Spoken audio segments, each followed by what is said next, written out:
não sei como eu reagiria. Eu sei como eu gostaria de reagir. Eu sei que eu gostaria de ser dos que perdoam, permanecem e restauram. É aí que complica, né?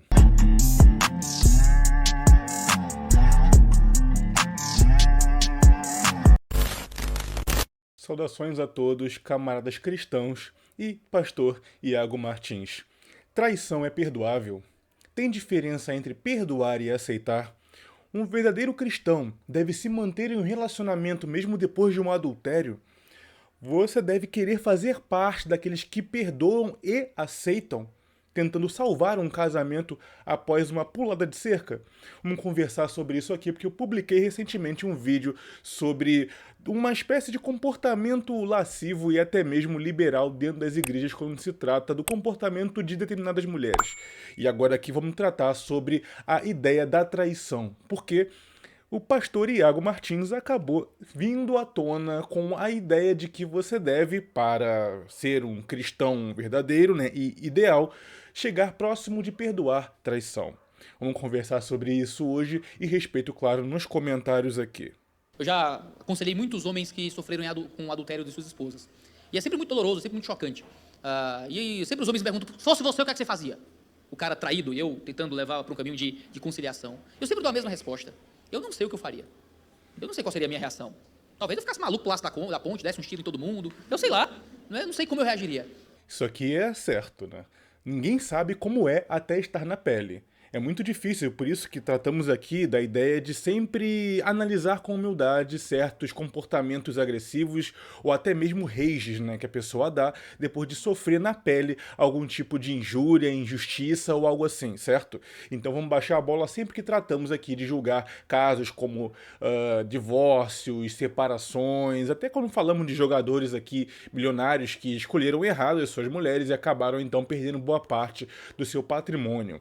Certo? É muito fácil não ser aquele que cede à luxúria quando você não é tentado por ela. Mas vamos lá. Eu sei como eu gostaria de reagir. Eu sei que eu gostaria de ser dos que perdoam, permanecem e restauram. É que eu gostaria de ser, se Deus me livre um dia eu passasse por algo assim. Como eu seria? Não sei. Eu prego aqui e parece muito fácil. Se fosse a tua filha, você não dizia isso.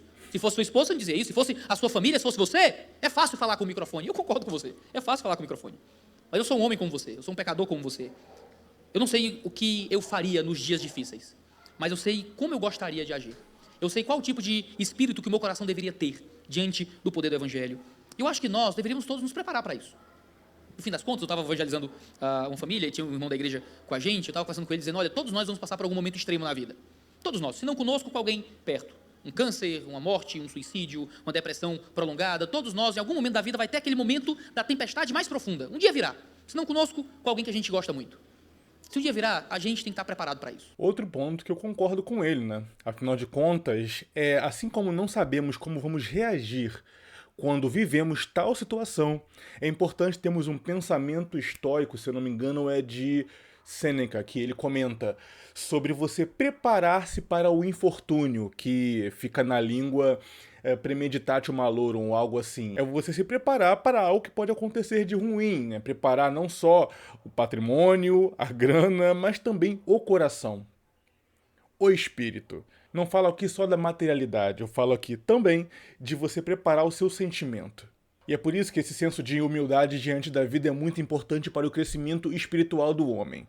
Porque ele aponta menos o dedo para o outro e começa a pensar, cara, com aquele dinheiro, aquele status e aquele poder, ou naquela situação enferma da família, talvez eu agisse igual ou pior. Então, já que pode acontecer comigo, vamos agir com o mínimo ali de compreensão. O que não nos impede de, no nosso interior, julgar se aquilo é bom ou ruim, certo? Veja, a gente está falando de coisas tão extremas, tão aterradoras, coisas que a maioria de nós não vai passar ao longo da vida. A maioria de nós não vai ter que perdoar alguém que cometeu um crime ou um ato terrível sobre nós. Mas se o mais deveria existir, como é que a gente fracassa tanto no menos? A gente não consegue perdoar um marido que às vezes tem que trabalhar demais e que não consegue lidar bem com as coisas. A gente não consegue perdoar uma esposa que muitas vezes está muito cansada e que não consegue ter o nível de intimidade que você gostaria. A gente não consegue perdoar um patrão que às vezes é grosseiro, ou perdoar um colega de trabalho que tenta passar por cima da gente, ou perdoar às vezes um pastor que está muito ocupado, ou um membro que às vezes não soube lidar bem com um relacionamento interpessoal. A gente está o tempo inteiro com angústias e mágoas e raivas de coisas minúsculas. Eu não sei como eu reagiria. Eu sei como eu gostaria de reagir.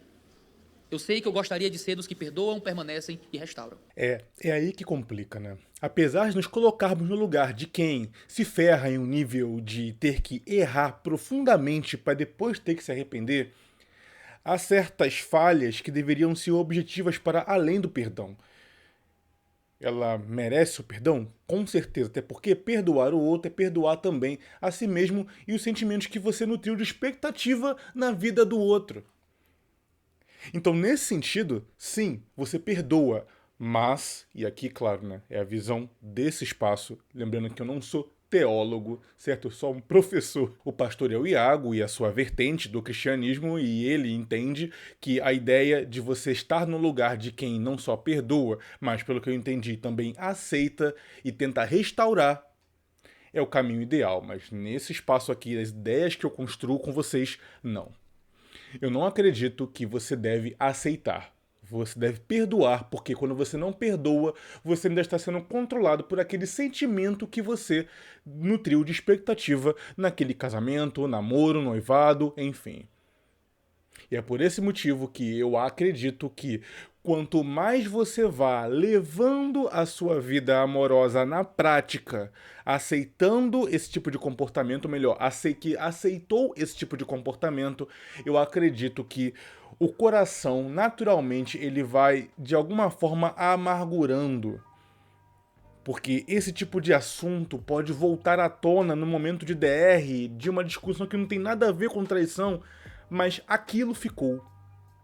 Aquela mancha que é impossível de ser tirada ficou no histórico de um relacionamento, sobretudo quando a traição ela é unilateral. Então você até perdoou, mas é aquilo, você é humano, o seu coração vacila e aquilo retorna. Então, para não viver essa montanha russa de mal-estares nesse sentido, eu nunca indico, sugiro ou aconselho àqueles que buscam por algum tipo de direcionamento, conversa ou crítica em relação a essa questão, aceitar. Perdoar sim, aceitar não.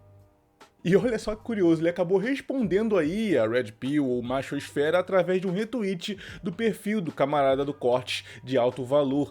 E ele colocando aqui, o pessoal Red Pill fica bravo, mas o evangelho não me constrange. Podem zombar de mim, no fim é de Cristo que zombam. Espero que encontrem o perdão que tanto necessitam, né? Parece uma pregação meio passivo-agressiva, né? Diz que não fica bravo, mas depois diz que aqueles que criticam não têm Deus, né? Como se, de alguma forma, aquele que discorda, né, do adultério, de manter um casamento no adultério, não encontrou Cristo na sua vida, como se mesmo dentro do meio protestante não fosse comum o argumento de que é válido sim separar em algumas vertentes se você foi traído. Então, será que os irmãos crentes que foram traídos e separaram devido ao adultério também não encontraram Jesus? Será que não é centralizar mais a ideia de realização e salvação na ideia de manter um casamento? Bom, eu sei que ele está numa posição de ser líder ali, enfim, né, da sua vertente cristã, e por esse motivo não pode ser incisivo nesse sentido, né? Bom, de certa forma achei um pouco presunçoso da parte dele esse tipo de comentário, mas o Twitter é o Twitter, né? Imagino que ele deva elaborar isso. Eu não acho que ele pense exatamente dessa forma, mas com poucos caracteres para escrever, acabou saindo isso aí, e eu discordo completamente.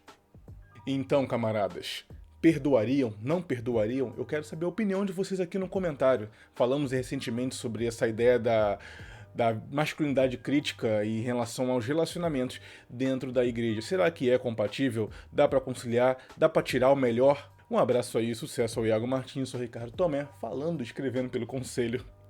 Até mais.